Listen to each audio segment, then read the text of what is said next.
Nous avons ici, comme vous l'avez vu, et je vais vous faire un tour du centre, il y a de classes qui sont prévues où nous accueillons les réfugiés, les exilés, les immigrants en général qui ne parlent pas anglais, et nous leur donnons de cours d'anglais, comme souvent on dit English as a second language.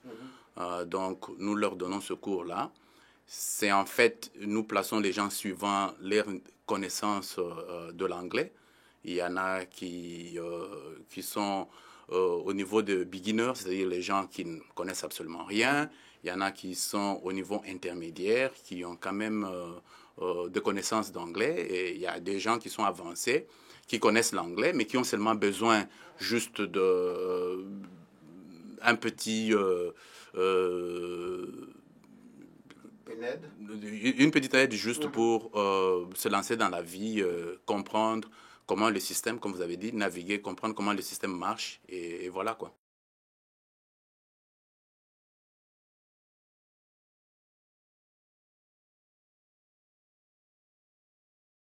Bon, justement, c'est un sérieux problème.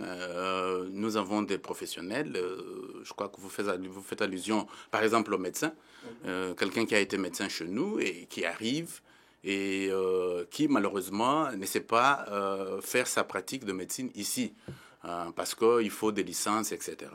Alors, ce que nous faisons, c'est que nous faisons ce qu'on appelle les références. Nous avons de bonnes relations de travail avec certaines universités de la place.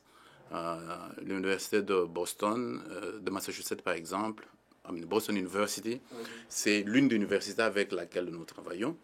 Et nous envoyons ces gens-là là-bas. Et par exemple, s'il s'agissait d'une personne qui a besoin de faire la maîtrise, par exemple, et ces gens sont encadrés d'abord pendant quelques mois, juste pour les aider à comprendre le système. Ils appellent ça bridge. C'est comme un pont. Donc à partir de nos pays, de là nous venons Afrique, et faire les études ici. Les études, ça veut dire une licence, etc. Donc, on vous forme pendant un certain temps. Et si vous décidez, vous pouvez faire la maîtrise, si vous êtes admis. Et si vous ne le décidez pas, vous, avec ce que vous avez eu comme connaissance, vous pouvez chercher un travail. Il peut vous aider aussi. Il y a un truc là qu'on appelle Career Center. Et il peut vous aider à faire votre résumé et vous mettre là pour chercher le travail. Mais il faut aussi comprendre que les ressources étant diminuées, la plupart des gens que nous envoyons à Boston University ne sont pas tous admis dans le programme. Et aussi, il y a un problème de finances qui se pose. De toutes les personnes que nous envoyons, peut-être une ou deux personnes peuvent être admises sans avoir à payer les frais. Mais les autres, vous devez prendre de loan si vous êtes admis.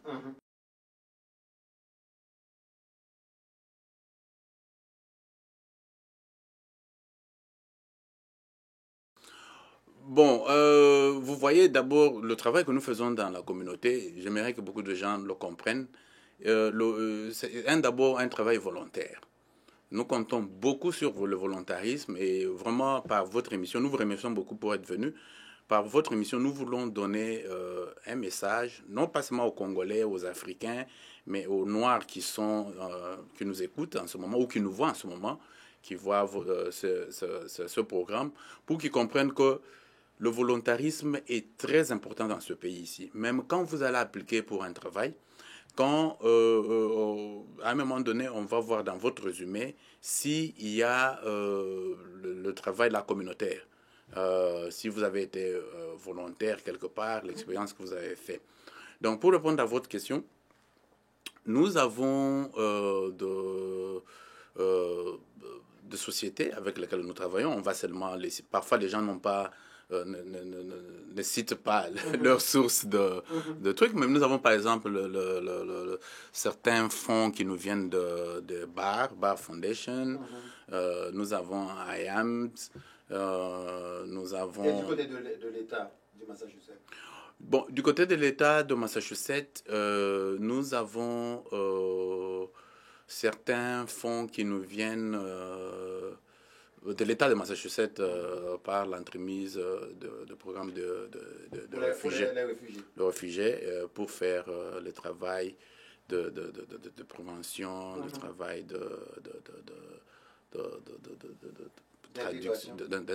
d'intégration.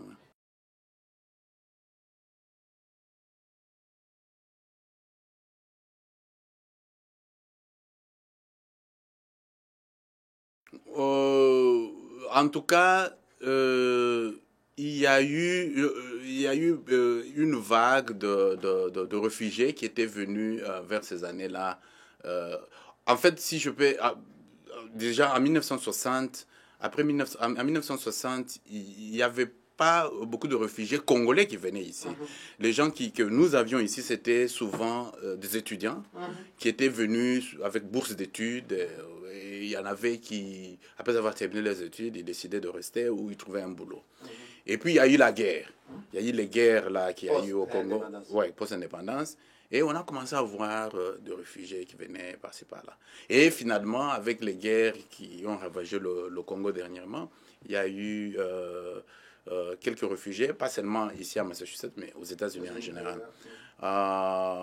Bon, mais avec tout ce qui se passe au Congo, il y a eu d'abord le déplacement des gens au Rwanda, par-ci, par-là. Et il y a eu quand même des gens qui ont été admis à venir aux États-Unis. Ils sont éparpillés à travers les États-Unis. Et ici, à Massachusetts, nous recevons aussi certains d'entre eux. Oui.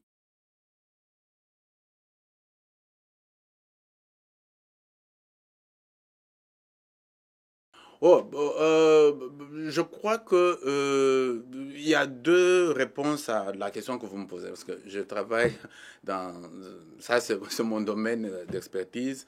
Non, les Congolais, les réfugiés ne choisissent pas de venir ici, sauf si il s'agit de ce qu'on appelle family réunification, c'est-à-dire que euh, je vais d'abord brièvement vous expliquer comment les réfugiés arrivent ici. Donc, il y a un programme fédéral qui fait que quand il y a des guerres, etc., les gens sont déplacés, ils sont dans d'autres pays autres que leur pays d'origine. Et dès que le département, dès que leur cas est assuré, c'est-à-dire qu'ils sont confirmés que ce sont des réfugiés, ici aux États-Unis, vous savez que chaque année, le State Department avec le Congrès se mettent ensemble pour décider du nombre de gens qui doivent venir ici. Il y a un quota. Il y a un quota. Alors, ça, dans le temps, c'était beaucoup. Et maintenant, depuis un certain temps, on a réduit ça à 70 à 80 000 personnes. Donc, l'Afrique a un certain nombre, l'Asie, etc. Bon, alors quand ces gens-là doivent venir, quand ils sont déjà assurés, le département d'État travaille, a déjà donné le contrat à ce qu'on appelle les agences de resettlement, les agences qui sont chargées d'assurer l'intégration des gens. Alors ces agences-là, leurs noms sont par exemple Catholic Charity, etc. Alors ces gens-là travaillent avec ces familles et c'est comme je vous ai dit, les gens ne choisissent pas. Si vous avez déjà des familles qui étaient déjà ici, les familles-là peuvent, les gens qui sont restés, un certain nombre de familles qui étaient restées dans les camps peuvent rejoindre. Ça, c'est le cas de Family Reunification. Et en fait, aussi pour que les agences placent les gens ici, ils tiennent compte de possibilités d'emploi, de logement, parce que le problème que nous avons maintenant ici à Massachusetts, Massachusetts était parmi les 10 premiers États qui un nombre de réfugiés, qui avait un grand nombre de réfugiés qui venaient. Mais maintenant, ce n'est plus le cas parce que il n'y a pas de logement. Il n'y a pas de logement. Et puis, il y a aussi d'autres agences, des grandes agences qui recevaient l'argent de l'État et ont déplacé leur bureau ici. Une des grandes agences, c'est les IRC, l'International Rescue Committee. Ils ont déplacé, ils étaient après 30 ans de service aux réfugiés, ils ont fermé les portes parce qu'il n'y avait plus d'argent, ils ne savaient plus faire face aux problèmes. Mais il y a aussi des cas de free cases, ce qu'on appelle le free cases. Là, ce sont des individus qui ne sont peut-être pas, qui sont seuls. Alors, ces individus qui sont seuls, ils peuvent aussi être amenés ici. Tout est fonction de logement, etc. et l'employabilité. Parce qu'il y a, selon le programme d'État, là, on ne vous amène pas seulement ici pour le plaisir de vous amener. On doit être sûr que dans 4 mois, vous êtes en mesure de trouver un travail pour supporter votre famille. Mais ça, c'était une façon de répondre une façon officielle de répondre à votre question. Mais une autre façon de répondre à la question, pourquoi les gens choisissent Boston? Il y a beaucoup de raisons. Vous savez, surtout une de grandes raisons, bien que la vie est quand même chère ici à Boston, mais il y a ce problème des universités et les problèmes de soins médicaux. Il y a d'ailleurs un adage à ce niveau-là. Il y a des gens qui rigolent beaucoup, qui font des blagues à ce sujet, qui disent que si vous êtes malade et qu'on ne peut pas vous soigner à Boston, c'est que vous allez mourir. Donc, ici, il y a des programmes sociaux, beaucoup de programmes sociaux parce qu'ici, certains de programmes sociaux sont mêlés aux programmes médicaux. Donc le social et le médical vont ensemble. Et vous avez beaucoup d'hôpitaux où il y a beaucoup de programmes sociaux. Et c'est ce qui fait qu'en fait, à un moment donné, il y avait même une certaine politique pour n'amener ici que les gens qui ont des cas médicaux graves, ce qu'on appelait special cases. Donc des cas médicaux là été amenés ici juste parce qu'il y a beaucoup d'hôpitaux ici, des grands hôpitaux. Par exemple, nous avons l'hôpital Mass General Hospital, qui est le meilleur hôpital au monde, un de très très grands hôpitaux. Ouais. Donc il y a Children's Hospital, il y a en tout cas Brigham and Women's Hospital, il y a beaucoup d'hôpitaux ici. Et les gens veulent venir ça pour leur santé. Mais les universités. Donc, vous avez presque les premières universités au monde. Vous avez Harvard University, vous avez MIT, vous avez beaucoup de très grandes universités ici. Et certaines universités ont même des programmes avec l'Afrique. Avec l'Afrique. Par exemple, le cas de Suffolk. Par exemple, oui. Il y a aussi le cas de Taft University, le cas de Boston University, UMass. Toutes ces universités-là ont des programmes d'échange avec l'Afrique. Mais il y a aussi un autre élément que beaucoup de gens ne mentionnent pas. Il y a le sport. Boston est dominé par le sport. Vous savez que Celtic, du point de vue basket, c'est le plus dominant avec beaucoup de nombre de trophées. Il y a Patriotique, les Patriots avec leur football. Il y a les baseball. Boston domine un peu et beaucoup de gens sont curieux. Les gens veulent venir ici pour des raisons évoquées.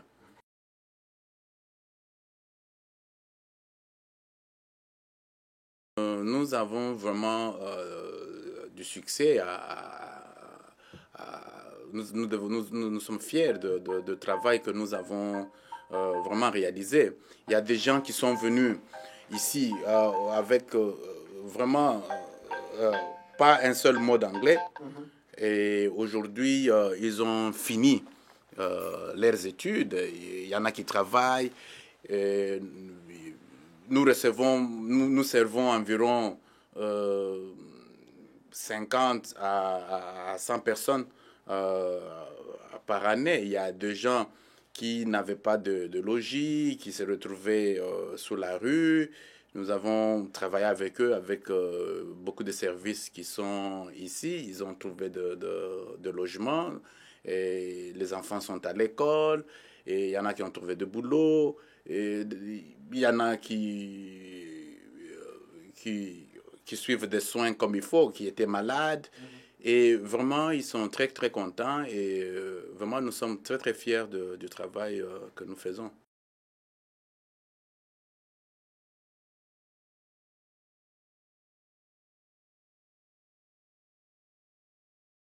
Oui, ben ça, c'est encore un des défis, un des challenges que nous avons.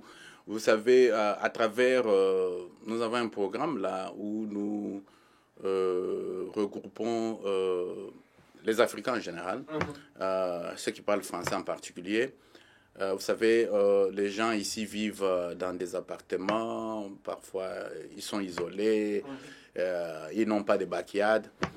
Et on a commencé un programme là où ceux qui sont libres, ceux qui aiment bien la nature, ceux qui aiment bien manger les choses fraîches, et les choses vraiment nutritieuses, nous avons lancé cette campagne-là. Nous travaillons avec une école et avec beaucoup d'autres organisations aussi, où on nous a donné des lopins de terre et ça permet d'avoir des jardins communautaires. Et c'est là que nous discutons, nous venons ensemble.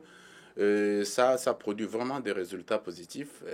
C'est une opportunité d'abord de nous retrouver, causer, parfois échanger, manger et discuter. Ça a été vraiment un succès. Vous voyez les gens qui viennent ensemble. Ça fait à peu près 3 ans que nous faisons ça. Mais le challenge que nous avons, et merci beaucoup pour votre question, c'est de faire en sorte que, de temps en temps, que nous, Africains, francophones, nous nous retrouvons, nous échangeons, nous parlons de nos problèmes, de l'avenir de l'Afrique, de comment va l'Afrique, etc. Et là, il y a aussi un problème, c'est pourquoi je dis qu'il y a un challenge. C'est vraiment un très, très grand travail que nous avons à faire.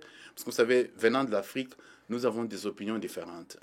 C'est comme ici, mais ils ont commencé peut-être par là, mais ils sont arrivés au niveau où le débat se trouve au niveau des idées et non au niveau de la personne. Vous savez, en Afrique, si vous êtes du droite et je suis de gauche, parfois on a des problèmes de se mettre ensemble. Parfois, on n'a pas la même vision, c'est bien, mais nous devons discuter de comment nous devons faire en sorte que l'Afrique aille de l'avant. Vous êtes de gauche, vous pensez que pour redresser le problème de l'Afrique, il faut faire X et Y. Moi, je suis de droite, je pense qu'il faut peut-être Z et X. Mais on peut se retrouver ensemble, avoir un débat civil, un débat d'idées, plutôt que verser, parce que parfois, nous avons du grand travail à faire. Je vous remercie beaucoup pour cette question-là.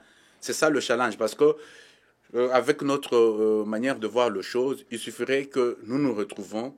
Si nous ne sommes pas ensemble, si nous ne sommes pas d'accord sur un problème, c'est très difficile que les gens reviennent encore pour continuer les débats. Souvent, ça se termine très mal.